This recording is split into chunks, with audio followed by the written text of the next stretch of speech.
Então, bora lá, que a aniversariante vai ajeitar o bolo. Dando continuidade aí, pessoal, nós vamos ver a questão da consciência e da inconsciência, tá? Também é relacionado aos ensinamentos de Freud, tá?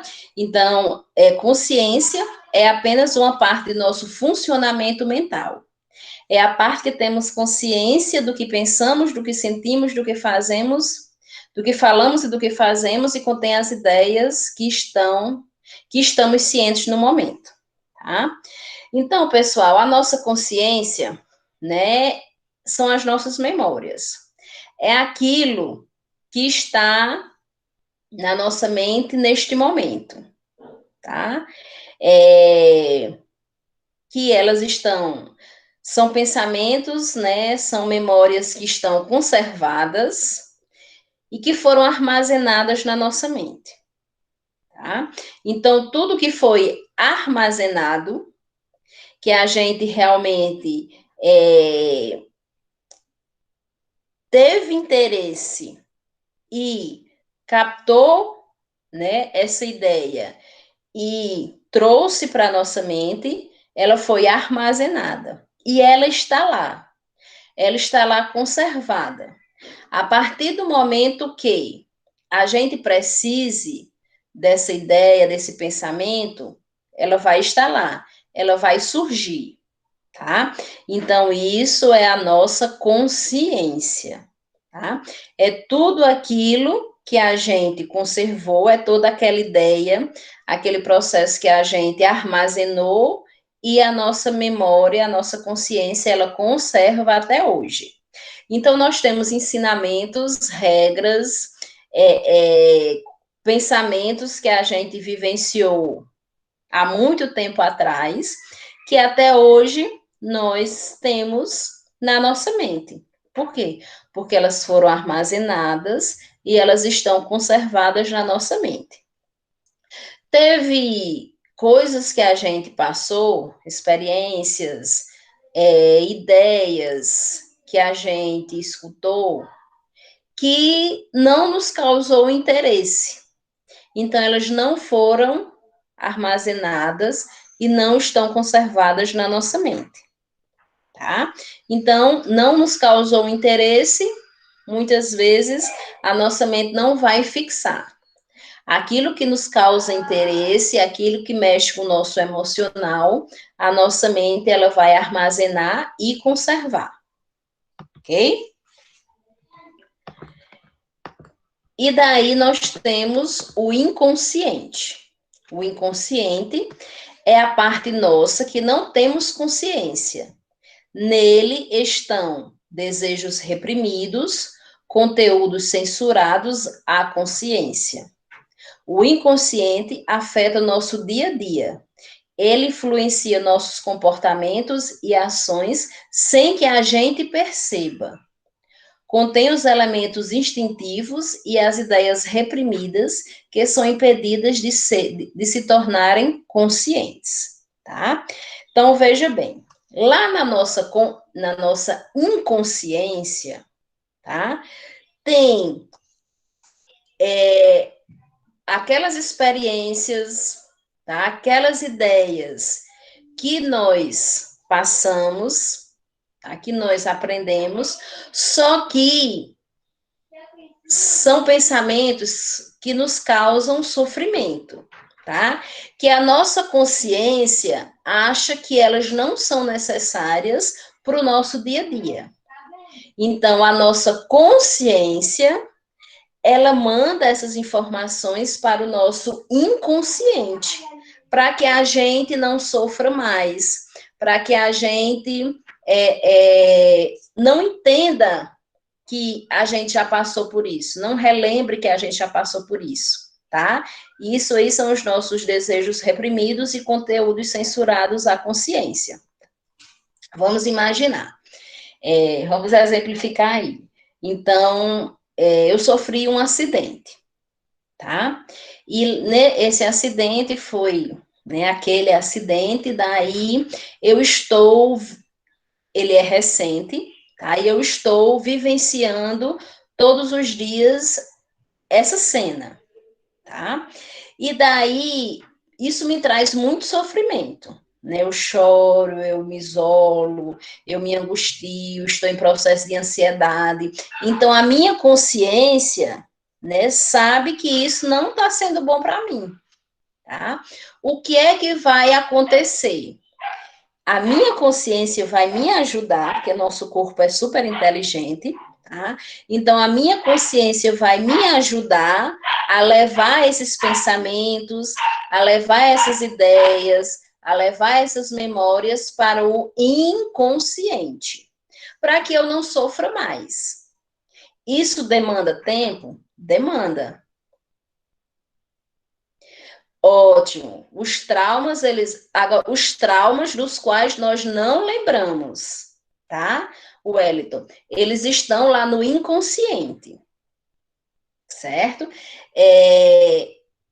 Justamente por quê? Porque a nossa consciência viu que a gente está sofrendo com isso. E daí ela vai mandando, né, esses pensamentos que nos fazem sofrer, né, o sofrimento psíquico, eles vão mandando para o inconsciente, tá? Com o passar dos anos, ou dos meses, né, aí, eu já não vou conseguindo lembrar tudo como foi, né? Passo a passo. Eu já me esqueço de algum detalhe, já vou me esquecendo, e com o passar do tempo, né? Eu me lembro mais, isso não me causa sofrimento, porque eu não me lembro mais do todo, tá? Isso acontece muito, né? Aqui com comportamentos e ações sem que a gente saiba, né? Por que é que hoje eu me comporto dessa maneira? Não sei, tá? Mas talvez algo na minha infância tenha acontecido que hoje eu tenho esse comportamento, tá? Mas eu penso, minha consciência não me dá essa resposta. Talvez essa resposta esteja lá no inconsciente, que é quando se faz aí a psicanálise, né? Ou, desculpe, a hipnose, tá? Que nada mais é do que trazer as informações que estavam no inconsciente para o consciente naquele momento de hipnose, ok? Então, o psicanalista, ele pode fazer, né? Ele faz essa sessão de hipnose para que muitas vezes, né, a pessoa entenda o comportamento que ela tem hoje, porque ela já pensou várias vezes o porquê desse comportamento e ela não consegue trazer essa informação à tona porque ela não está mais no consciente e ela não consegue trazer do inconsciente para o consciente, tá? E daí precisa-se realmente, para que se descubra o porquê de hoje, precisa-se realmente trazer essas informações, trazer o porquê, tá? Então, veja, pessoal, tem coisas que estão no nosso, tem memórias que estão no nosso inconsciente, que às vezes nós conseguimos trazer de volta para o consciente, que é o que a gente chama de evocar, tá? Evocar é trazer as memórias que estavam no inconsciente para o consciente. Muitas vezes, sozinhos, a gente consegue trazer, né, essas memórias ou fragmentos dessa memória. Outras vezes, nós não conseguimos de maneira nenhuma sozinhos. Então, nesses casos, usa-se a hipnose, tá? Voltando aí para o exemplo, né, do acidente. Então, passaram-se muitos anos, né, eu não sofro mais com isso, né, e as informações estão lá no inconsciente. Então, talvez, né, hoje eu passe por um local parecido. Talvez hoje eu veja um carro parecido, talvez hoje eu tenha escutado na televisão que, né, houve um acidente e eu associei que foi parecido com o que eu sofri, tá?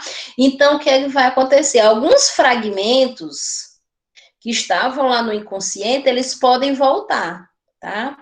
E hoje eu estou chorosa por quê? Porque eu me lembrei de algumas coisas, certo?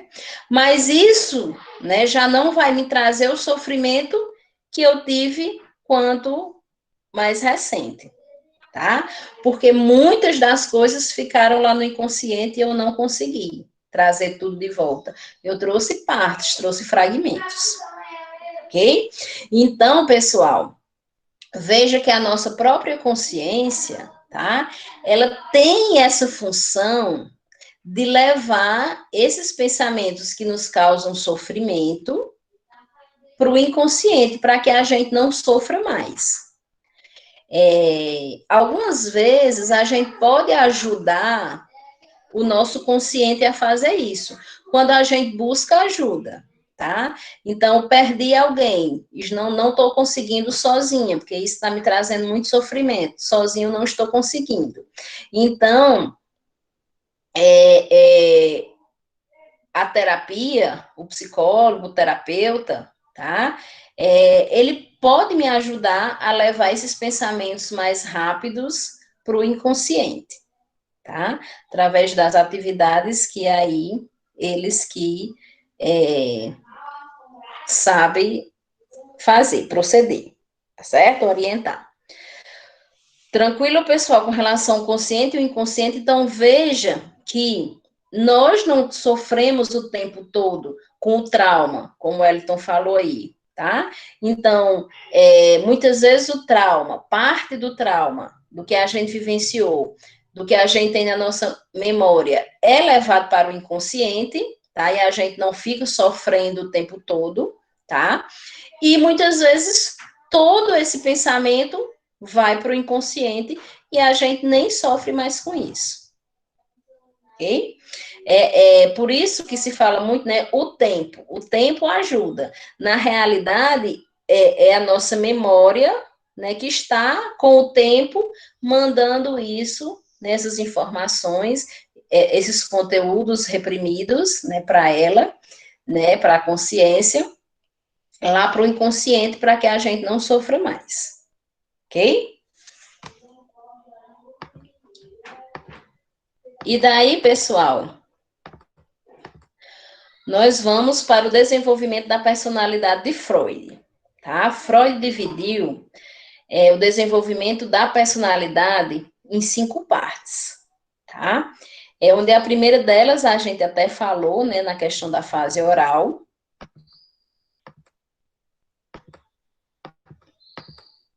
onde tudo a criança leva à boca, né? Então diz o quê? Antes de começar a falar nas fases do desenvolvimento, vocês vão ver aqui nos slides, porque eu retirei do livro, né, de psicanálise, que tem as idades, tá? Mas nós sabemos que essa questão de idade, né, para algumas crianças, elas não são fixas, né? Isso aí fica um pouco relativo. Tem crianças que desenvolvem mais rápido determinada fase, tem crianças que desenvolvem mais lentamente determinada fase, né? É a mesma explicação que nós temos lá do cartão de vacina da criança, né? Que tem aquelas fases, né? De 0 a 6 meses, a criança já deve fazer isso. De 6 a 1 ano, a 12 meses, a criança já deve fazer aquilo. E a gente sabe que ali, né, não é uma realidade de toda criança. Tem crianças que são, né, mais ativas, que desenvolvem até antes do que a idade recomenda, e tem crianças que, né, atrasam mais um pouquinho, certo? O que deve ser observado por nós, tá? Que acompanhamos a criança com relação a esse atraso, tá? Só que a gente também não pode taxar. Aquela idade não desenvolveu isso, está com um problema. Não, a gente vai ver se ela consegue, né, aos poucos desenvolver, ok? Porque isso vai depender do quê? Do estímulo, né? Tem crianças que são estimuladas a fazer determinada, né, operação, tem outras que não, tá? Então, às vezes, né, a criança, quando ela começa a engatinhar, alguns pais, né, já também começam a ajudar na questão do andar.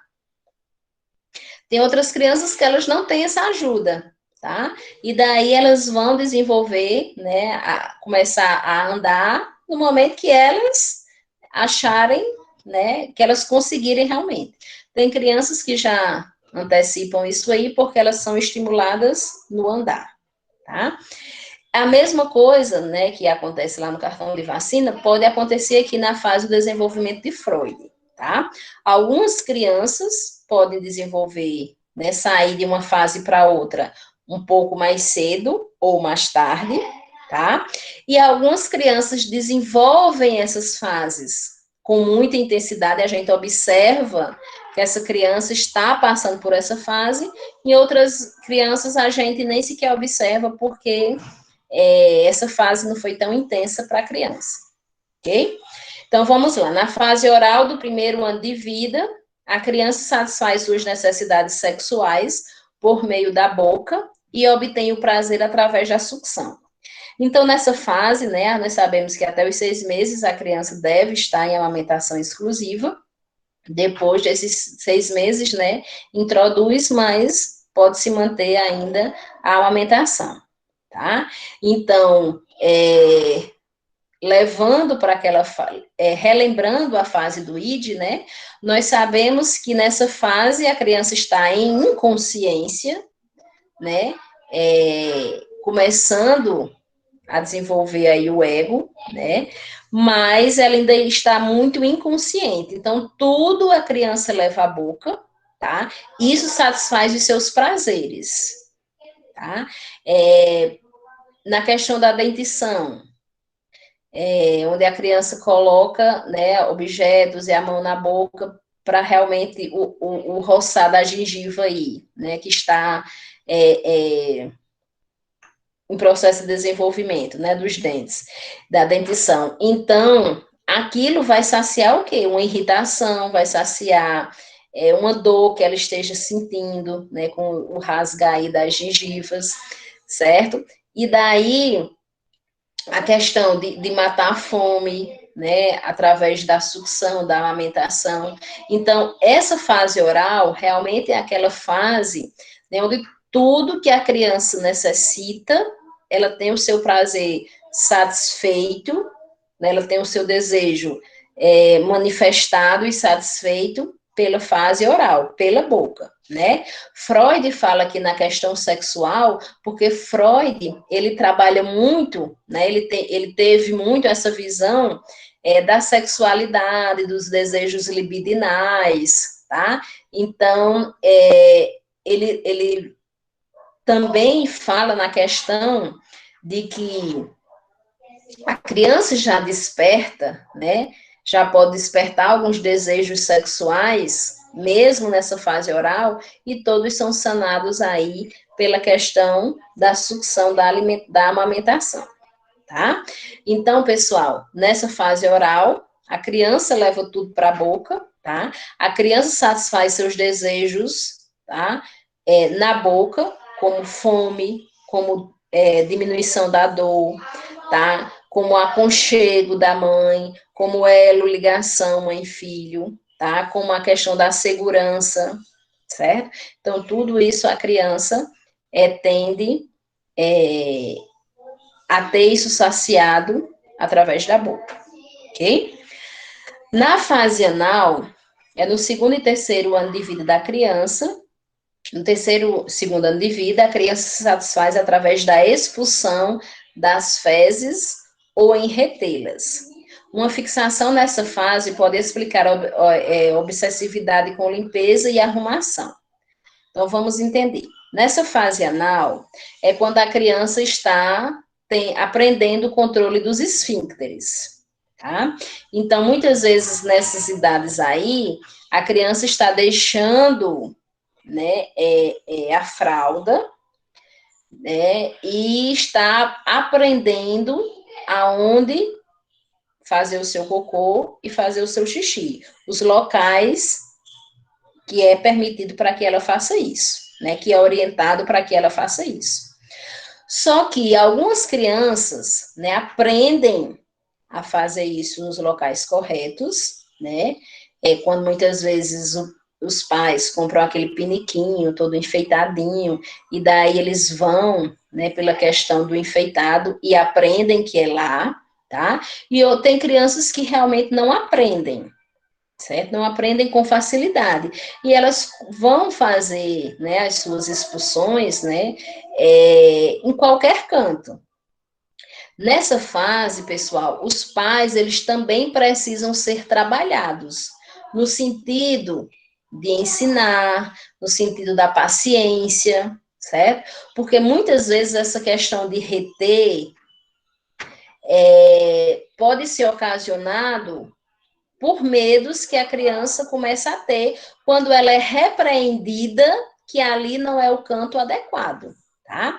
Então, né, eu já tive uma vizinha, né, que o filho dela só fazia o cocô na área. Então, às vezes, chegava uma visita e estava lá, né, o cocôzinho da criança, tá? Então, assim, se ela, muitas vezes, né, se ela repreendesse essa criança, se ela gritasse, então essa criança, ela podia começar a reter, né, e daí trazer outras complicações.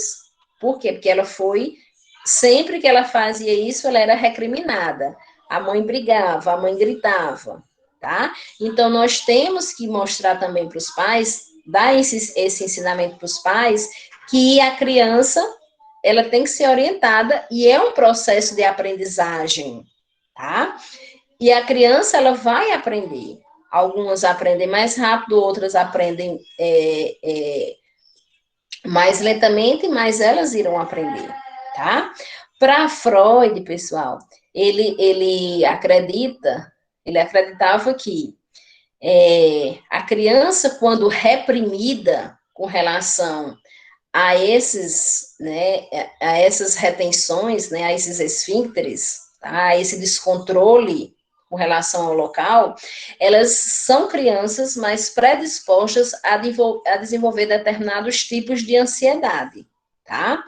E um dos transtornos de ansiedade que Freud fala é a questão do toque, né, que é o transtorno obsessivo compulsivo, que é onde a pessoa desenvolve, né, a questão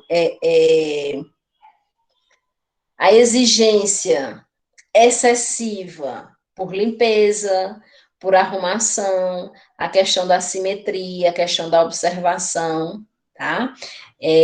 Da observação exagerada, tá? Então, seria realmente a compulsão por essa limpeza, por essa arrumação, tá? E Freud fala que as crianças que são reprimidas nessa fase anal, elas são mais predispostas a desenvolver determinados transtornos de ansiedade.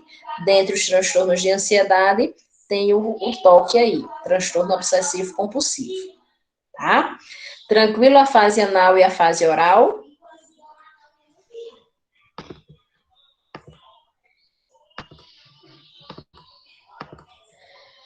Então, nós vamos aí para a fase fálica, tá? A fase fálica, pessoal, é do terceiro e quarto ano de vida, onde a criança, ela começa a descobrir os órgãos genitais, tá? Ela já tem a noção de que existe menino e existe menina, tá?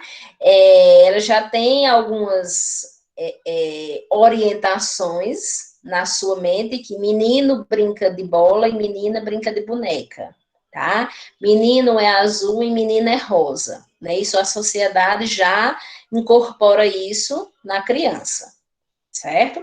Então ela já tem noção, né, do menino e menina. Nessa fase fálica também, tem crianças, não são todas, que desenvolvem o famoso complexo de Édipo. O que é o complexo de Édipo? São as meninas que se apaixonam pelo pai. E daí ela começa a ter ciúme da mãe com o pai. Ela começa a querer imitar a mãe, porque vê que o pai, né,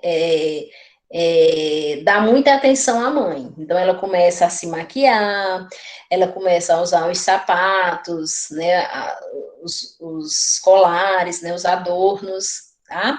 E daí, ela começa uma disputa da mãe com a mãe pelo pai, tá? A mesma coisa o inverso. né? O menino que se apaixona pela mãe. E daí ele vai tentar disputar, né, a mãe com o pai.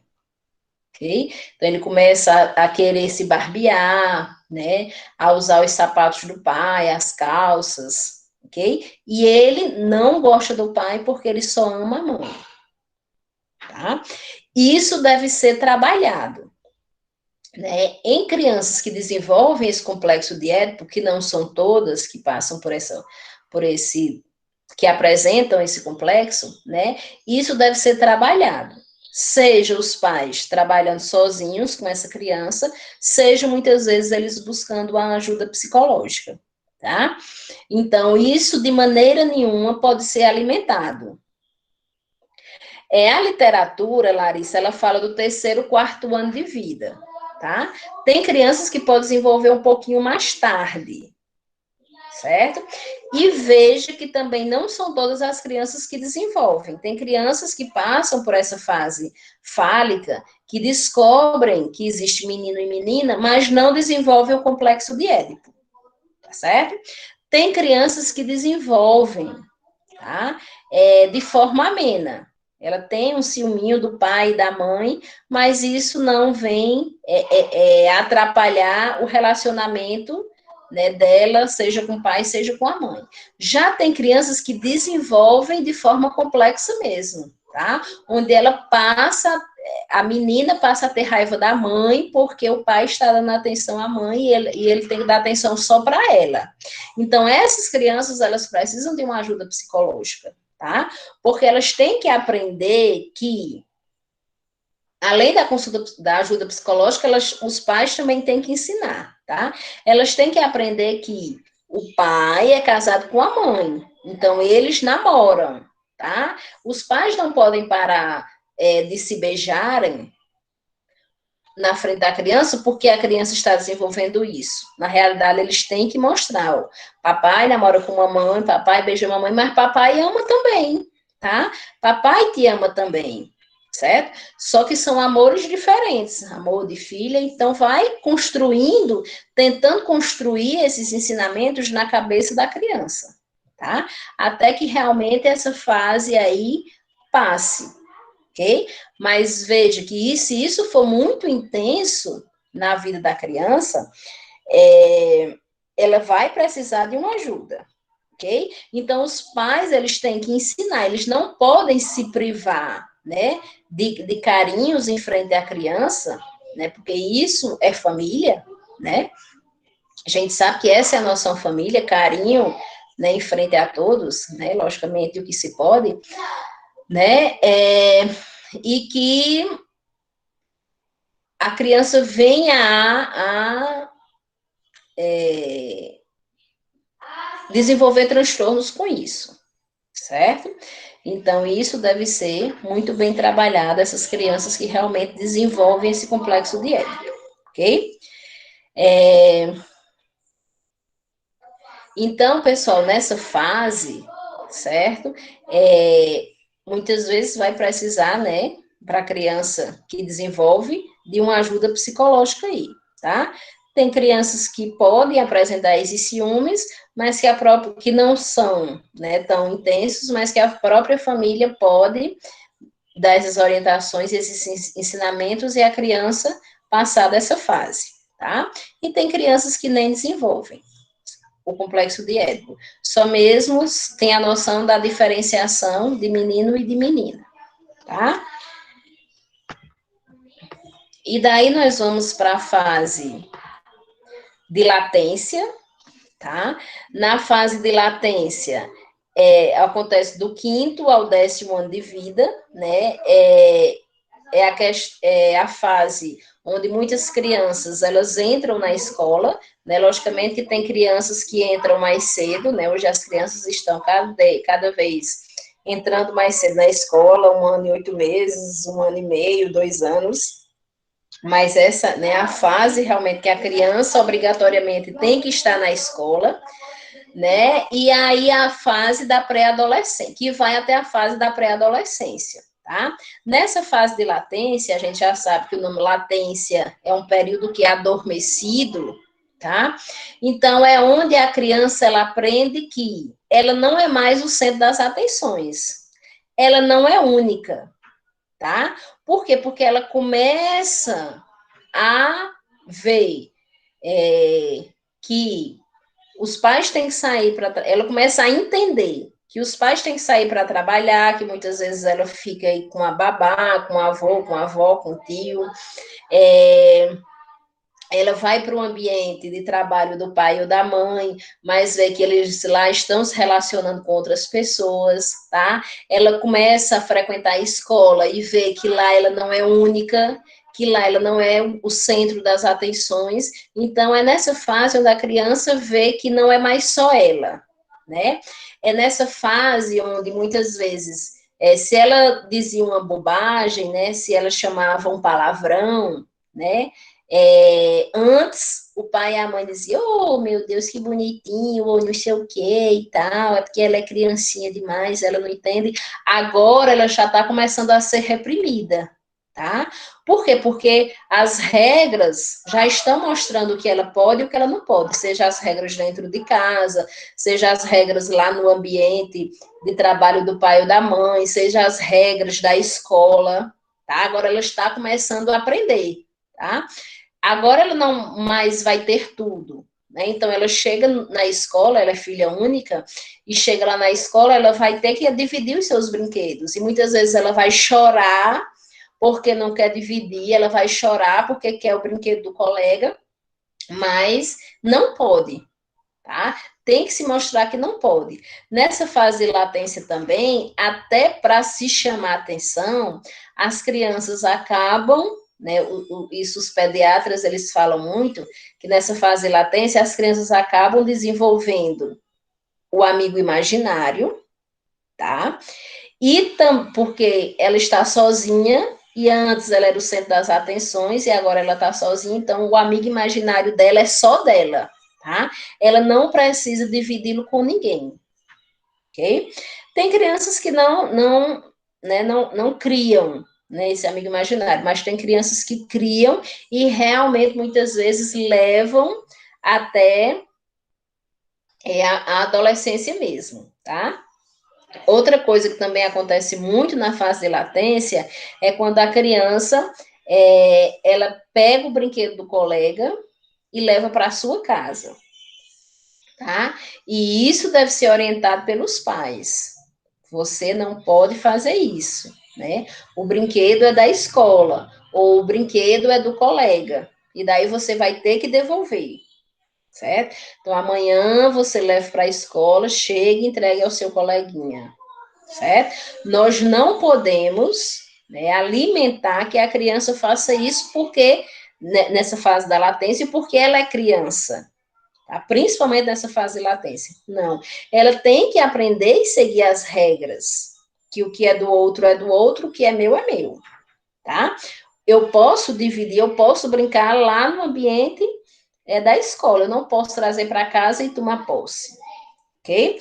Então, é uma fase adormecida, onde a criança se vê cheia de regras, né? Se vê tendo que dividir as coisas, que ela não é mais considerada o centro das atenções, que agora ela vai ser repreendida pelas coisas que ela faça, pelo que ela não faz, pelo que ela tem que fazer, mas não faz, tá? Então, se desenvolve geralmente nos anos da escola, onde há uma supressão dos impulsos sexuais que são reprimidos, né? Essa questão dos impulsos sexuais, né, como a gente falou, é porque Freud, né, ele realmente explica, tem a sua literatura voltada para essa questão sexual e libidinal, tá? E a construção do pensamento lógico e o controle da vida psíquica pelo princípio da realidade. Então, é quando a criança ela começa realmente a entrar na realidade, né? A questão social, a questão das regras, a questão do controle. E para a gente encerrar, nós temos aí a fase genital, tá? Que é do 12º ano de vida em diante, onde o adolescente deixa de ser para si mesmo objeto de interesse e se volta para outras coisas e pessoas. Inicia-se aí as ligações heterossexuais ou homossexuais, né? E o interesse pelas atividades humanas adultas e seu papel no mundo social, tá? Então, essa fase genital é uma fase também muito difícil para a criança, né? Que ela agora é adolescente. Muitas vezes o adolescente ele quer se comportar como criança, tá? Porque o irmão mais novo ganhou um brinquedo, então ele também quer ganhar alguma coisa, tá? E ele vai muitas vezes disputar a atenção do pai ou da mãe, ele vai querer reclamar porque ele não ganha mais nada, tá? Ao mesmo tempo que ele está lá querendo ser criança, ele também quer ser um adulto, porque ele já quer ir para as festas, ele já quer decidir a sua vida sozinho, tá? Ele não quer mais seguir as orientações do pai e da mãe, tá? Então, é um momento difícil, não só para o adolescente, quanto para os pais, tá? E muitas vezes os pais enxergam que o difícil é só para os pais, tá? Mas esses pais, eles devem ser orientados com relação aos conflitos que esse adolescente pode passar, certo? E que ele receba a orientação adequada para que ele passe por essa fase, que é uma fase gostosa, né? Da melhor maneira possível, tá? Se precisar de ajuda, busca-se ajuda, tá? E os pais, eles têm que estar de vigia, certo? Então, nessa fase, né, esse adolescente ele vai começar a frequentar outros grupos, né, a ter os seus desejos sexuais, a ter algumas responsabilidades, certo? E isso deve ser vivenciado pelo adolescente, tá? Assim como deve ser observado pelos pais, ok? Tranquilo, pessoal, com relação às fases? Aí, uma coisa que eu quero chamar a atenção de vocês, né, é uma coisa muito corriqueira que acontece nos CAPs, com o desenvolvimento dessas fases, onde os pais eles precisam ser trabalhados. Muitas vezes, os pais chegam no CAPS dizendo que o filho está passando por isso. O filho é hiperativo, o filho não tem quem aguente, tá? Então, pessoal, muitas vezes, antes de nós, profissionais do CAPS, encaminharem esses filhos para o CAPS infantil, nós temos que trabalhar os pais também, certo? Muitas vezes os pais que não estão tendo limites, não estão conseguindo controlar os seus filhos, tá? O filho, ele é cuidado por outra pessoa, não pelos pais, então os pais ditam as regras, quem está cuidando, né, a babá, dita outras regras, e a criança, ela vai sendo construída, né, construindo sua personalidade em cima desse conflito. Eu sigo quem, né? Eu sigo isso porque minha babá mandou. Minha babá vai embora, eu sigo isso porque agora meus pais me mandaram, tá? Então, quando nós estamos lá na saúde mental e chega queixa de pais para com os filhos, principalmente nessa fase de formação da personalidade, nós temos que muitas vezes, antes de mandarmos chamar os filhos, nós conversarmos com os pais, ou principalmente encaminhar, né, esses pais para a psicóloga, para que ela realmente, né, através de suas atividades aí, ela veja essa diferenciação. Se o problema está nos pais, devido à falta de limites, devido aos conflitos que levaram para os filhos, tá? Ou se realmente o problema está nos filhos, tá? Está na criança, está no adolescente, está no pré-adolescente, ok? E a partir disso, né, muitas vezes ocorre o quê? Uma terapia familiar, certo? Então, trabalha-se os filhos, trabalha-se os pais, tá? A gente não pode só, porque os pais estão reclamando, cuidar só do filho. tá? E os pais ficam aonde? Ok? Então, isso é um alerta, uma reflexão que nós precisamos fazer quando muitas vezes, né, até lá, não precisa nem ser só, né, profissional de saúde mental, não. Lá na nossa própria estratégia, se isso acontece, então vamos encaminhá-los para uma consulta particular ou uma consulta psicológica, uma terapia, tá? Para ver como é que a gente pode trabalhar aí essa família, ok? Tranquilo, meus amores, por hoje?